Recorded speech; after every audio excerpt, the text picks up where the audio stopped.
السلام عليكم ورحمة الله وبركاته، ازيكم عاملين ايه؟ يا رب تكونوا بخير. جاي لكم النهارده بفيديو قمة الروعة، يعني هعمل معاكم ان شاء الله طريقة الصابون السائل، صابون الشركات، مش الصابون الشعبي، لا ده صابون الشركات، يعني افضل ماركة او افضل شركة انت بتحبيها. انا بحب بصراحة الفيري، كان قبل المقاطعة. بالطريقة دي بجد احنا هننافس فيري كمان، يعني حاجة كده ما شاء الله قمة الروعة. يلا بينا بقى نشوف المكونات بتاعتنا.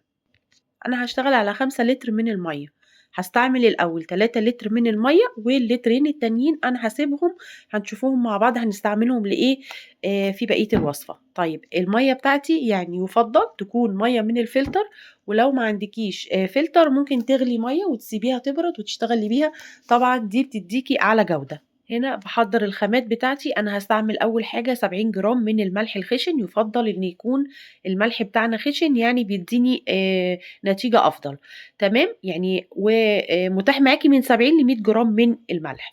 المادة دي اسمها مادة التكسابون، هاستعمل منها حوالي ربع كيلو 250 جرام، وهاحللها في حوالي نُص لتر من المَيّة وهاسيبها في البداية. أنا باعمل كده ليه دلوقتي دول؟ علشان بياخدوا وقت في إن هُم يدوبوا يعني. أول حاجة هاعملها إن أنا هاضيف المَيّة للتكسابون. قد إيه مَيّة؟ يعني ممكن من نُص لتر كده علشان يحل معايا وما يكونش فيه أي تكتلات. ممكن تشتغلي في الخطوة دي من قبليها بيوم، بيحل معاكِ وما فيش أي مشكلة. طيب أنا هنا باعمل إيه؟ أنا دلوقتي بادوّب الملح في قد إيه مَيّة، في تقريبًا 5 أضعاف من المَيّة، علشان الملح ده ملح صخري، يعني بيقعد وقت طويل. بعد ما دوّبت الملح ضفته على مَيّة التكسابون، وده المحلول اللي هيخلّي التكسابون يبقى سريع الذوبان معايا، تمام؟ الخطوة دي مهمة جدًا علشان ينجح معاكِ الصابون ما يبقاش فيه أي تكتلات. هنا فضّيت التكسابون، لقيت الطبق بتاعي صغير، فضّيته في حاجة أكبر علشان أقلّبه وأسيبه على جنب، تمام كده. الخطوة دي تعمليها قبل ما تستعملي الصابون بحوالي 3، 4 ساعات، علشان تتأكدي إن تمام الدنيا كويسة معاكِ. طيب إيه اللي أنتِ بتعمليه ده؟ عندي هنا ده المادة دي اسمها تايلوز، خدت منها 10 جرام ونزلت بيها أول حاجة على المَيّة اللي أنا ضفتها اللي هي 3 لتر، تمام. تركّزي معايا علشان الطريقة دي رهيبة بجد. ضفته كده رشرشة، ما باحطّوش كلّه دفعة واحدة وباقلّب، تمام. يبقى أول حاجة ضفنا التايلوز في المَيّة، وتاني حاجة هنبدأ ب الصودا الكاوية اللي هو مادة البوتاص. طيب أنا هاستعمل قد إيه؟ هاستعمل 40 جرام من البوتاص، دوّبته وسِبت يعني عملته حوالي دوّبته في كوباية من المَيّة وسِبته على جنب لحد ما يبرد. وخلّي بالِك كويس أوي من المرحلة دي، علشان أنتم فاهمين طبعًا البوتاص ده مادة كاوية.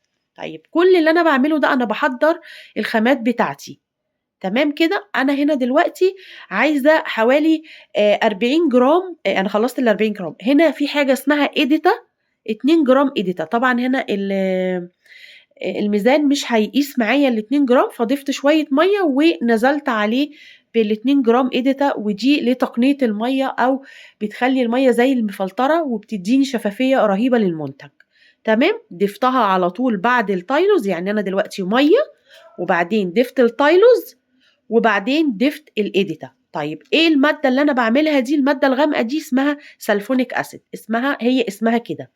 هاخد منها قد إيه؟ هاخد منها 250 جرام، يعني ربع كيلو، تمام. وهانزل عليها على طول في المَيّة بعد الإيديتا. خلاص أنا خلّصت الإيديتا اللي هي لتقنية المَيّة، نزلت على طول مع التقليب المستمر. نجاح المنتج أو المنظفات عمومًا عملية التقليب. كل الخامات دي بتجيبيها منين؟ باجيبها من مستلزمات الصابون والحاجات اللي هي بيصنّعوا الصابون، يعني لو أنتِ من إسكندرية المكان ده موجود في المنشية، تمام، مع التقليب. تمام. أنا هنا باعمل إيه؟ أنا هنا باوزن ملح الليمون، وعايزة حوالي 10 جرام من ملح الليمون. ليه ملح الليمون؟ عشان بنعادل حاجة اسمها الPH، هاوريها لكم إن شاء الله وإحنا جايين كده إيه بالترتيب علشان ما نتوهش من بعض. تمام. هنا ملح الليمون يعني بادّي له حوالي ربع كوباية مَيّة كده، بادوّبه فيه وهاستعمله على طول بعد ما باضيف البوتاص. يبقى إحنا حطينا الإيديتا وحطينا التايلوز وحطينا رشرشنا كده بالتايلوز علشان ما يبقاش معانا يعني في كده تكتلات.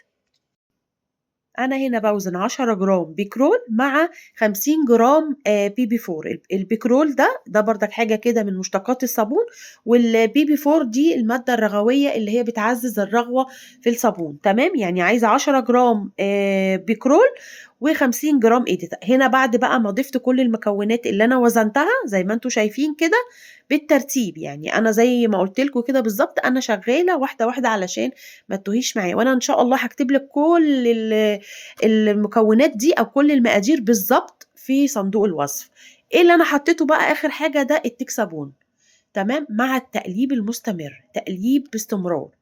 وبعد ما باضيف البوتاص لازم وراها على طول أنزل بملح الليمون عشان ده بيعادل الPH. تمام كده، ضفت هنا التكسابون. تمام، وآخر حاجة بقى هاضيفها بعد التكسابون اللي هو الزيت العطري. أنا هاعمله هنا بقوة الليمون أو بريحة الليمون، وفي نفس الوقت هاضيف بردك اللون. تقليب يا جماعة، ما باوقفش تقليب. إيه اللي أنا باعمله دلوقتي ده؟ أنا هاضيف 10 جرام من زيت العطري. ده زيت عطري، زيت ليمون. تمام، ده بريحة الليمون. وهاضيف له حوالي 6 جرام من الجليسرين علشان ده اللي هادوب فيه اللون، بيدوب بسرعة، ما بياخدش وقت خالص مع اللون. أنا هاعمله طبعًا باللون الأصفر، خدت حاجة بسيطة جدًا. وطبعًا إضافة اللون مع الزيت العطري بيبقى في نهاية الوصفة خالص. الوصفة سهلة جدًا ما فيهاش أي مشكلة. يالّا بينا على الPH. إيه الPH؟ الPH ده زي ما أنتم شايفين كده عندي أرقام من 1 ل14 وكل رقم بيه لون. تمام، ده باقيس الحمضي والقلوي، يعني أنا ما باعملش كده عشوائي. أنا لازم يعني وأنا باستعمل أجيب الورق ده بيتباع مش غالي خالص عند بردك مستلزمات الصابون، بتجيبيه وبتقيسي بيه بعد ما بتخلّصي. لو لقيتِ تحت ال5 يبقى لازم بتعادلي بنُص معلقة. زي ما أنا هاشتغل دلوقتي جاب لي 4، أنا عايزة هنا 7. 4 ما ينفعش خالص وده خطر على الجلد. هاضيف معلقة من البوتاص على 3 معالق كبار من المَيّة، وهانزل زي ما أنتم شايفين. ليه باعمل كده؟ واحدة واحدة علشان أخلّي الPH بتاعي يبقى 7. ده آمن على الجلد. المنظفات بيبقى 7، أقل من 4 أو 5 والحاجات دي لأ، بنحاول نعادل الPH يبقى متعادل، اللي هو رقم 7، علشان ربنا يحفظنا ويحفظكم سرطانات الجلد والمشاكل الكبيرة اللي بتسببها المنظفات اللي إحنا مش عارفين هم بيعملوها بإيه. علشان كده أنا بصراحة لجأت إن أنا أعمل حاجة زي كده.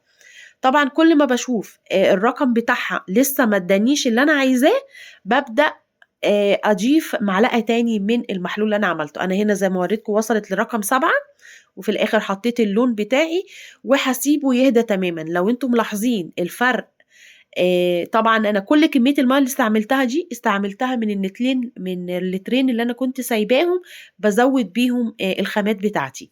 عايزة أقول لكم كل اللي أنتم شايفينه والخامات دي، بُصّوا فرق اللون ده، لون الصابون من اللون ده طبعًا بعد ما هدي تمامًا، بعد حوالي 3، 4 ساعات هدي. عايزة أقول لكم الرغوة ما بتقطعش نهائي، يعني بجد أفضل وأحسن من الفيري 1000 مرّة. أشوفكم بإذن الله في فيديو تاني.